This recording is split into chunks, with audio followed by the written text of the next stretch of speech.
Yeah. Nobody cares about your background. Right. Gives a too bright on this side. Gives you very film noir look, you know? There we go. There you go.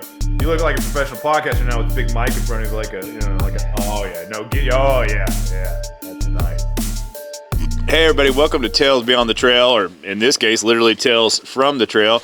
I'm your host, Chris Rexwinkle, Get Lost Outdoors. With me as always, my co-host, Dan Casto, Crayon Brotherhood, and we are literally out here on the trail talking to you guys tonight. We just got done. We're out in the woods in Arkansas. We're in Oklahoma. We were briefly in Arkansas. We did touch Arkansas. Well, I don't know if we can say that. I mean, it's like your cousin. Yeah. You know, it's okay to touch. Touch, right. Just for a second, though. That's all we did, just for a second. Now we're back in Oklahoma. Back that up. So we're in Oklahoma. We're in Oklahoma. And I think we logged about 24 miles of trail today. I think it was a little over 5 hours. It's a good trail, man. It was a good little ride. And so now we're just out here enjoying a little old-fashioned little cigar and come to you guys for a quick little podcast live thing, whatever we're doing here. So just enjoying ourselves right now. Yes, sir. Between life and shooting videos and everything he does, it's got to get out sometimes and enjoy life. We talk about it all the time, and you got to actually do it. You know, you can't just live vicariously through the content creators. You actually got to get out and do it. There's probably tons of things we both should be doing, but like he said, sometimes you just got to go, maybe I shouldn't. Maybe there's better things I could be doing, but man, here we go. We're going out, and we're going to hit the trail, do a little trail riding, do some camping, and just, get not away. Not a bad way to spend a Monday. No, not at all. No, but we're in Oklahoma. We did the K Trail today. I've mentioned it several times in my videos if you follow my channel, the K Trail, and I was mistaken. Every time I've ran it, I was running the Beach Creek Trail, and they are, the beginning and end are the same trail. The K Trail and Beach Creek Trail are the same trail. About, what'd you say, about a mile and a half into the Beach Creek? Yeah, looks like K Trail went up the hill and kind of looked like Beach ran the valley. Goes around, touches Arkansas, comes back around, and jumps into Oklahoma. And about, 3 miles up from where we're at, 4 miles. Yeah. It's not a super difficult trail if you want to run it. Kind of fun, though. But I would not, somebody said you could do it in a Subaru. I would not do that. I would like to see that, man. There's a lot of off-camber washout. But if you're going to run it in a Subaru, call me, message me, whatever. I want to come film it. Yeah. There might be an extra bumper down there for you if you make it that far. Some car lost a bumper on this trail. It is, for a Jeep, even a stock Jeep, stock Bronco, it's not challenging at all, I wouldn't say. I don't know if a sport... I think, man, it'd be really... Well, I wouldn't do it in a sport. I wouldn't do it in a sport. Jeep or sport Bronco, I don't think I'd do it. And a lot of it's going to depend on the weather. I bet those washouts change a lot, Yeah. After rain, it gets slick. I bet it's gnarly after rain. Yeah. There were some spots dry, just from the humidity was slick, and we were both kind of spinning in spots there. So there was a lot of off-camera rutted washout stuff that I think we were kind of purposely running the middle of, having a little fun. I mean, there was better lines you could have taken, but safer lines. But again, I think that gets nasty, and I think those sections could be very challenging. I think you'd really have to pick a good line. I don't know that I'd come out here alone in a rainier day or a wetter season. Yeah, I'd highly suggest at least a 4-wheel drive. And again, I don't know all of Subaru's vehicles. I'm just talking about the little Foresters or whatever. You could probably do some of it in there, no problem. The biggest problem I think you'd honestly have... Just ground clearance. Ground clearance and some of the rock faces. But there's ways around those, I think, maybe. The mud holes. There's not a lot of bypasses for the mud holes. That one was deep. And, we're getting my license plate probably underwater, so...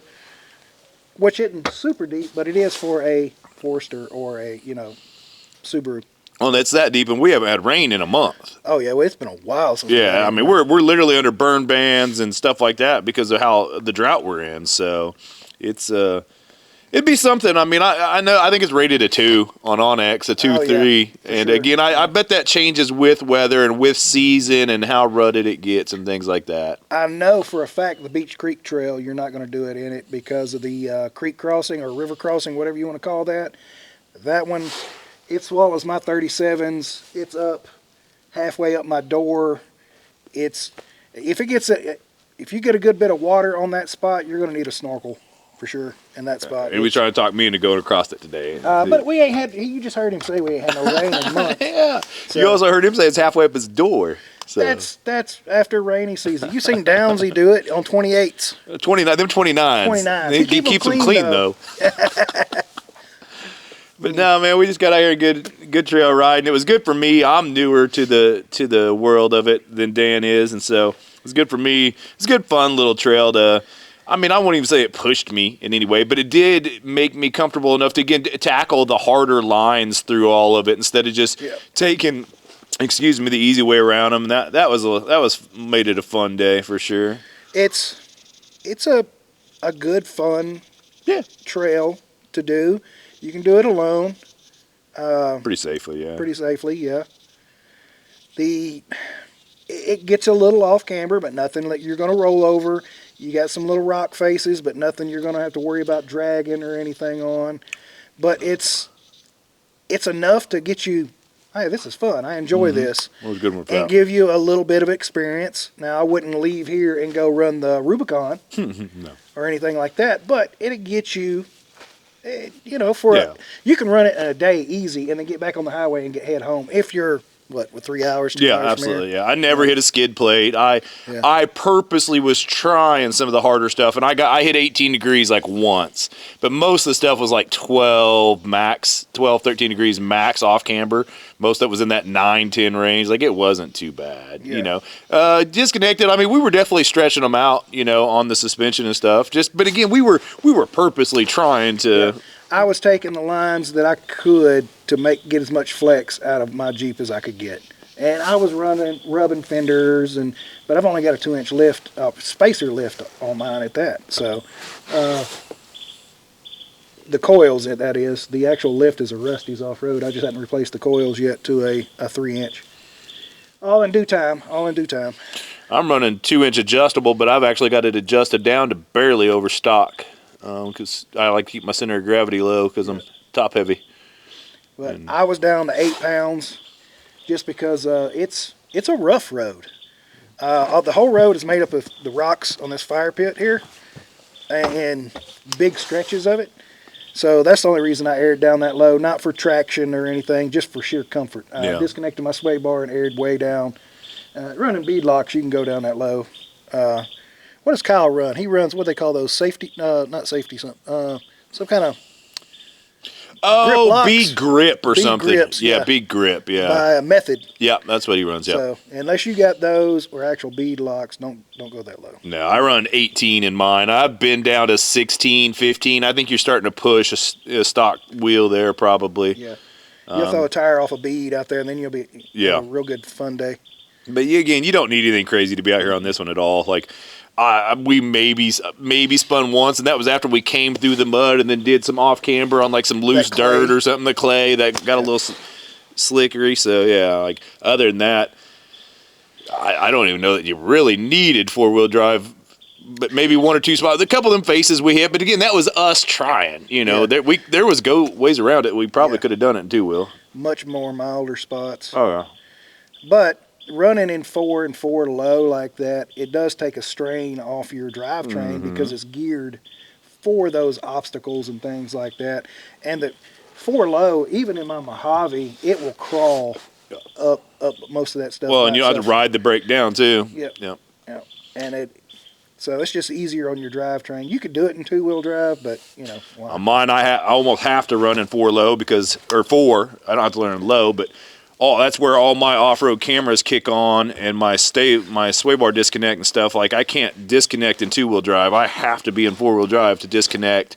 And I got big display, low-facing cameras and stuff that let you see your tire track and stuff really nice. And so, same thing. Those kick on. I'm bougie. I cheat. I pull bolts to disconnect my sway bar. He's out there working on it. Yeah, but that's all right. I can run as fast as that Jeep will go with mine disconnected. Yeah, mine reconnects automatically at 20. Yeah. We reconnected once or twice today. But yeah, we just wanted to get out here and enjoy the temperature. It's not too cold. It's pretty comfortable. Well, it's going to be a nice evening. Looks like it's going to be super clear. Looks like there's a fire like, what was it, like 20, 30 miles away. Good size. Last we looked, it was like a 50-something acre fire. 50 acre. And I don't know if somebody's got a campfire going or if it's that fire. You can see the smoke in the air a little bit. Be a hazy evening. Yep. But that's all right. We're going to sit out here. We're going to make a little smoke of our own anyway. Dan's going to cook us up some dinner here in a bit. We're going to sip on some cocktails, probably start a fire of our own. Just have a good evening. Yeah, I've got a little Cuban reject. What are you smoking I've on? got a Crowned Heads Mildias. Yeah. It's it's a pretty solid smoke. I like them. Heck yeah. Drinking on some old fashions. Yeah. It's going to be a good night. Absolutely. So we just wanted to pop in and say hey, and thank you guys for watching us. We didn't have a whole lot, but we just figured we'd talk to you from the trail for a change, show you that we do actually do stuff besides just sit in the house and talk about it. Right.